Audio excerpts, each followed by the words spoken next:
Here's everything I ate on my Reykjavik food tour. So here's the first place he took us to. I cannot pronounce Icelandic words, so I'll just put the restaurant names on the screen for you. Our first dish was a slow-cooked lamb on top of a pita, and here's where I learned Iceland is very big on their lamb, and I don't really like lamb too much, so I didn't really love this because to me lamb is very gamey. Our second dish was cured Arctic char on top of a pita, and this I absolutely loved because I am a huge fan of raw fish, especially raw salmon, and Arctic char is very similar to the salmon family. This one was one of the favorite dishes of the tour, and honestly one of my favorite dishes of the entire trip. So here was our second stop of the tour. Our first dish here came in piping hot, if you can't tell from all that sizzle. This dish was an Arctic char baked in honey and butter, and it came with tomatoes, potatoes, and greens. I actually really liked this one. It was like sweet and salty, and it had a nice caramelization that gave it a nice crispy crunch to the fish, and I liked the tomatoes, and I really liked the potatoes that came with it.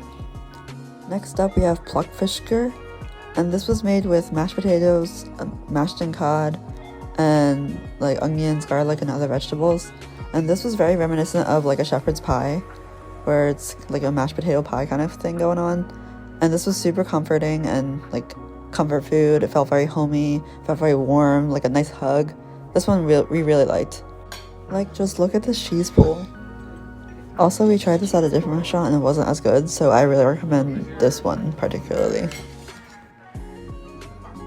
We also got to try Icelandic rye bread, which is very different from any American rye bread I've ever had. It's dense and chewy, but also has a bit of a bounce to it. It's kind of like the similar texture of beer bread if you ever had that, but it's also kind of sweet because of the molasses. I actually love this rye bread so much that later in the week when we went to this hot springs where they cooked the bread underneath the hot springs, I bought a whole loaf for myself just to take home with me. Anyway, back to the food tour. So the next stop is this famous Icelandic hot dog stand. So here they make the hot dogs with lamb instead of beef, and it comes with all the fixins. It comes with Icelandic ketchup, Icelandic mustard, remoulade, deep fried onion, and raw onion. I was really sad because I was really hoping to like this, especially because it was a cheap meal, but it's not because of the toppings, but because it's made of lamb, and I don't like how gamey lamb tastes. But I really like the fried onions on there because they added like a nice crunch, and I really think that we should do that to hot dogs in America. And honestly, if this was everything the way it was with just a beef hot dog, I think I would have loved it. So on to our fourth stop of the tour.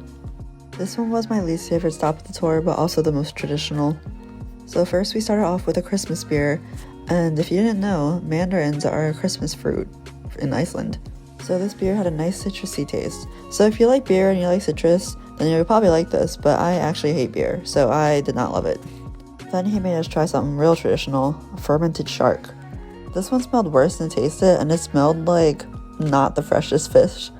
Like, it smelled real fishy, and kind of smelled like poison. But it tasted just like a fish cake with ammonia. Next up we had this meat soup, and it was okay. It was made with lamb and vegetables, and we already know how I feel about lamb, so I didn't love this. But the bread that came with the soup was so good, and look how cute it is. It came in a little shopping basket. So here's our last and final stop. I forgot to take a picture of the outside, but this was Cafe Loki.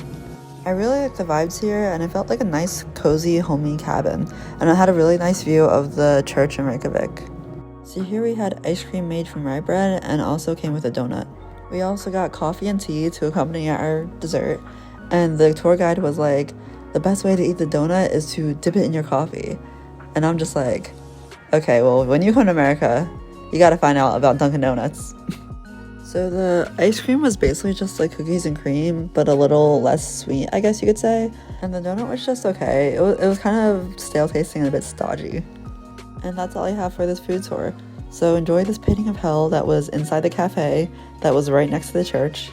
And if you ever come to Reykjavik or Iceland, I highly recommend you do this food tour. I think the food tour company is called Wake Up Reykjavik.